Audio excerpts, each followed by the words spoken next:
तरफ हरियाली और गीली मिट्टी की वो दिल को खुश कर देने वाली एक खुशबू। हर चीज की खूबसूरती मानो दोगुनी हो जाती है।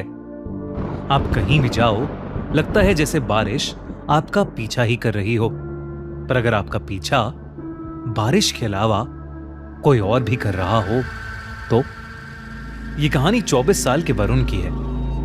वरुण दिल्ली से मुंबई अपनी जॉब के सिलसिले में आया था। हालांकि उसे मुंबई की फास्ट लाइफ कुछ खास पसंद नहीं थी, पर वो अपने काम के लिए बहुत पैशनेट था। अपने करियर को एक नई सीढ़ी पर ले जाने के लिए वो कुछ समय के लिए मुंबई आया था।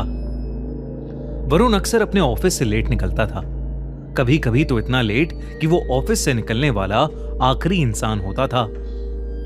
ऐसी ही एक रात वरुण को ऑफिस में बैठे बैठे रात के 11 बज गए थे। वो अपना सामान पैक करके बिल्डिंग से बाहर निकला तो उसने देखा कि बहुत ही घमासान बारिश हो रही है। अब ना ही वरुण को कोई ऑटो रिक्शा मिल रहा था और ना ही कोई कैब। वो बस एक कोने में खड़ा बारिश से बचने की कोशिश कर रहा था। तभी अचानक से वरुण के सर पर बूंदें पड़ना बंद हो गईं। उसने सर उठाकर देखा तो उसके सर पर एक छाता था और वो छाता लिए उसके साथ ही एक आदमी खड़ा हुआ था। वरुण ने मुस्कुराकर उस आदमी को थैंक यू कहा, पर उस आदमी ने कुछ जवाब नहीं दिया। वो बस चुपचाप खड़ा रहा। वरुण ने फिर से उस आदमी से बात करने की कोशिश की। वरुण ने कहा, आपका बहुत बहुत शुक्रिया, आपके जैसे लोग बहुत ही कम मिलते हैं। इस पर उस आदमी ने कुछ सेकंड्स बाद अपनी चुप्पी तोड़ी और कहा, मेरा क्या है, मैं तो एक फकीर हूं। कल किसी और को मिला था, आज तुम्हें मिला हूं और कल किसी और को मिलूंगा। वरुण को उस आदमी की बात थोड़ी अजीब लगी। उसे लगा कि शायद वो आदमी नशे में है। वरुण तुरंत उसके छाते से निकलकर रोड पर चलने लगा, इस उम्मीद में कि शायद आगे उसे ऑटो मिल जाएगा। पर बारिश थी कि रुकने का नाम ही नहीं ले रही थी। बारिश में चलते चलते वरुण के पैर जैसे ही जमीन पर पड़ रहे थे तो एक आवाज आ रही थी, छपा। पर कुछ दूर चलते ही वरुण ने नोटिस किया कि वो आवाज अब 2 बार आने लगी थी। मतलब उसके कदमों की आवाज के अलावा एक और कदमों की आवाज, मानो कोई उसके पीछे पीछे ही चल रहा हो। वरुण ने मुड़कर पीछे देखा तो उसके पीछे कोई भी नहीं था। वरुण के लिए ये पूरा शहर ही नया था। उसे रास्तों का इतना अंदाजा नहीं था, पर क्योंकि उसका घर ऑफिस के पास ही था तो वो जैसे तैसे पैदल ही अपने घर पहुंच गया। उस रात वरुण का रूममेट भी फ्लैट पर नहीं था। कुछ दिनों के लिए वो अपने घर गया था। वरुण अक्सर ऑफिस से आकर ही सो जाता था, पर आज का दिन कुछ अलग था। बिस्तर पर लेटा हुआ वरुण सोने की जितनी भी कोशिश करता, उसे नींद आने का नाम ही नहीं ले रही थी। उसका फ्लैट बिल्डिंग के 6th फ्लोर पर था और बाहर चल रही तेज हवा और बारिश से उसके कमरे में लगी खिड़की जोर जोर से बज रही थी। आसमान में जोरों की बिजली भी कड़क रही थी। ऐसा लग रहा था कि कभी भी कोई बादल फट जाएगा। और इसी शोर की वजह से उसके लिए पूरा माहौल बहुत ही डरावना हो गया था। वरुण की सोने की नाकाम कोशिशों के बाद वो किचन से पानी लेने के लिए उठा, पर जैसे ही वरुण ने अपने पैर कमरे के फर्श पर रखे वो चौंक गया, क्योंकि वरुण के कमरे का फर्श गीला था। उसने उठकर ध्यान से देखा तो उसे पता चला कि कमरे की खिड़की थोड़ी खुली होने की वजह से पानी कमरे के अंदर आ गया था। वरुण तेजी से उस खिड़की को बंद करने गया और जैसे ही उसने खिड़की बंद की, खिड़की के कांच पर उसे एक हाथ दिखाई दिया। उस हाथ को देखकर वरुण की चीख निकल गई। 6th फ्लोर की खिड़की पर किसी का हाथ कैसे आ सकता था?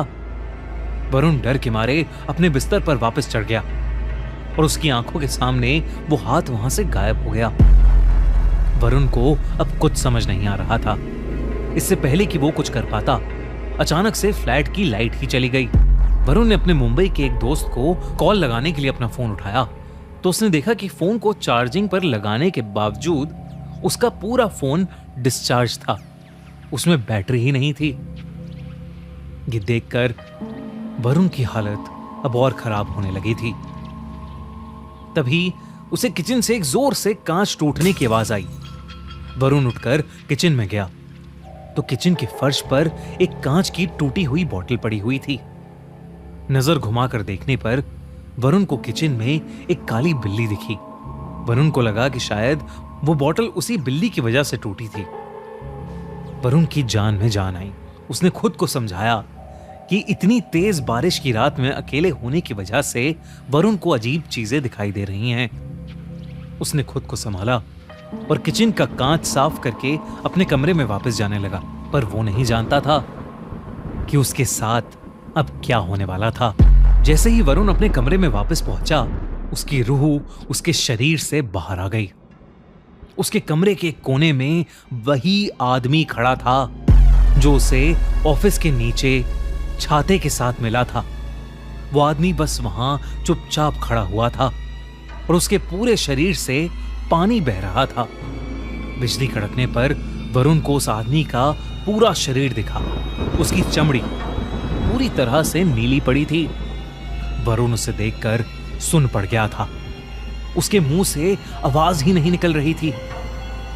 तभी उस आदमी ने अपनी चुप्पी तोड़ी और वरुण से कहा, मैं तो बस मदद करना चाहता था, पर मेरे साथ ऐसा क्यों हुआ? वरुण को कुछ भी समझ नहीं आ रहा था। इससे पहले कि वो कुछ बोलता, बहुत जोर से बिजली कड़की और वो आदमी अचानक से वरुण के बहुत करीब आ गया। उसका चेहरा बेहद डरावना था। अचानक उस आदमी का शरीर फूलने लगा, जैसे मानो उसके शरीर के अंदर कुछ भरा हुआ हो।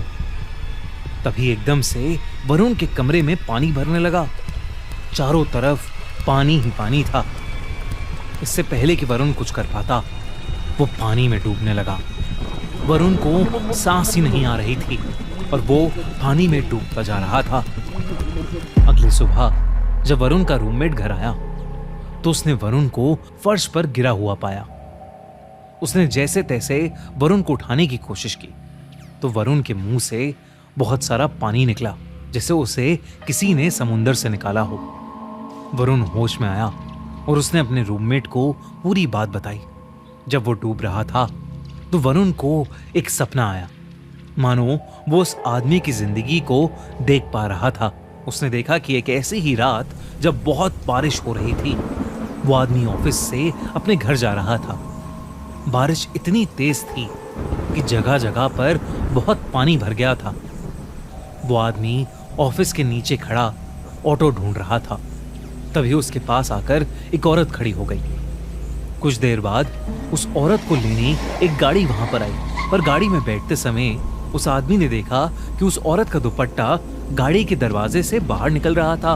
बस उस औरत को यही बताने के लिए वो आदमी उस गाड़ी के पीछे तेजी से गया और उसका पैर एक बहुत ही गहरे गड्ढे में पड़ गया। वो गड्ढा इतना गहरा था कि वो आदमी उसके अंदर डूबने लगा और इससे पहले कि कोई उसे बचा पाता, उसके लंग्स में पानी भर गया था और उसकी वहीं मौत हो गई। जब वरुण ने अपने ऑफिस के एरिया के पास जाकर लोगों से इस बारे में पूछा तो उसे पता चला कि कुछ साल पहले एक पतला बूढ़ा आदमी वहीं बारिश में गड्ढे में मर गया था। ये सुनकर वरुण का दिल दहल गया था। कल रात उसकी मुलाकात जिस आदमी से हुई थी वो वाकई उसी बूढ़े आदमी की आत्मा थी। वरुण ने अगले ही दिन अपनी फ्लाइट बुक की और वापस अपने घर दिल्ली चला गया। उस दिन के बाद से वरुण को वो इंसान कभी नहीं दिखा, लेकिन आज भी तेज बारिश होते ही वरुण घबराहट के मारे कपकपाने लगता है।